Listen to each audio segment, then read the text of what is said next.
But Miami's got a ton of other situations to explore because that is like a big swing piece for sure. But that's kind of like, what are the Warriors gonna do about Andrew Wiggins, like equivalent for Miami? Like Miami needs to figure out what Jimmy Butler's extension talks are going to net.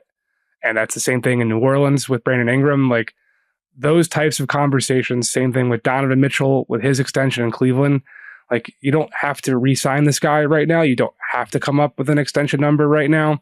But what truths come out across that table or whatever the conversation actually includes, that is going to set the course for all of this because Jimmy turns 35 in September. And who's to say what is going to come if you give him another 4-year, approaching $200 million contract when the injuries have already started to pile up. And that is the biggest, no matter what, question that the Heat have to address. We could talk about Haywood Highsmith and Caleb Martin and Kevin Love having player options, but the Jimmy thing is 100% going to be what governs and rules the day of every other decision tree that comes down from the main stump or whatever the analogy is for what Jimmy Butler's long-term future is going to be with the Heat. Is Pat Riley the stump? All the decisions flow from the stump, right? I don't know. I guess so. But I feel concerned for having said that. I'm like worried it's going to be a knock on the door. So some guys sped here from Schenectady.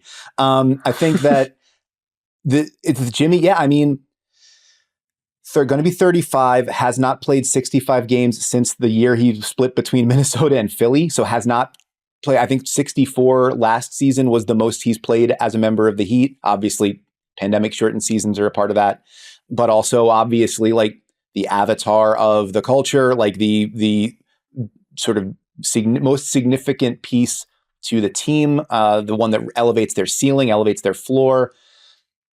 It's a fascinating question because you are not going to just sort of, if you don't extend him, then you would like Jimmy. I don't know that Jimmy's going to be particularly happy to not be extended. And we've seen an unhappy Jimmy create some interesting circumstances at different organizations in the past. And also what's your roadmap moving out from there? If you say we don't feel comfortable building the next several years of our roster around Jimmy Butler and Bam Adebayo, then out of what are you building it? I think that it ties back into the hero question, because the guy I was thinking about in relation to like the league doesn't think that's a star for a star trade.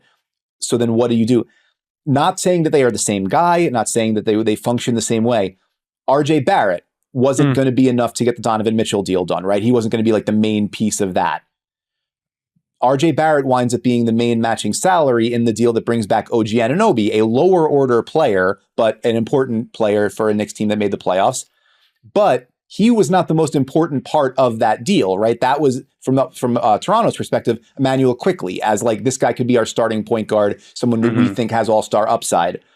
So then for Miami, like again, not saying that these are one-to-one situations, but if you don't know exactly what you want to build around, how do you then attach like a Nikola Jovic or a Jaime Jaquez as the sweetener in a hero deal? If you don't believe that Hero's the guy to build around, how do you move off of that to get something worth building back while also giving up? Like there's a lot of moving parts here. And I don't know that I see the immediate like push button, we are now a 55-win team again move. Of course, I'm not, Pat Riley and that front office, the very smart people who operate and have operated and kept that team consistently competitive for, titles and deep playoff runs for years. I have to imagine that they've got a lot more tricks up their sleeve than I'd see coming. But I think that they're coming. Tim Reynolds at the Associated Press, who covers the Heat closely down there, tweeted this last night. It was a Riley quote from the beginning of the season. Quote, if you build a team around 1 or 2 players, 3 players, and you don't win the championship, then you might have to start thinking, okay, this is not going to work. It's not going to happen. And the history of Pat Riley suggests that when he thinks that, things change in pretty dramatic ways. So I know that the general thing is like you look at the financial structure, the assets available for move, the trade, draft picks, et cetera, and you think maybe there's not a whole lot of avenues for the Heat to get better. I think they're still going to make an awful lot of effort to get there, because I think that they now have enough evidence to look at it and say, like, we caught lightning in a bottle a couple times, but we can't guarantee the storm's going to keep raining down.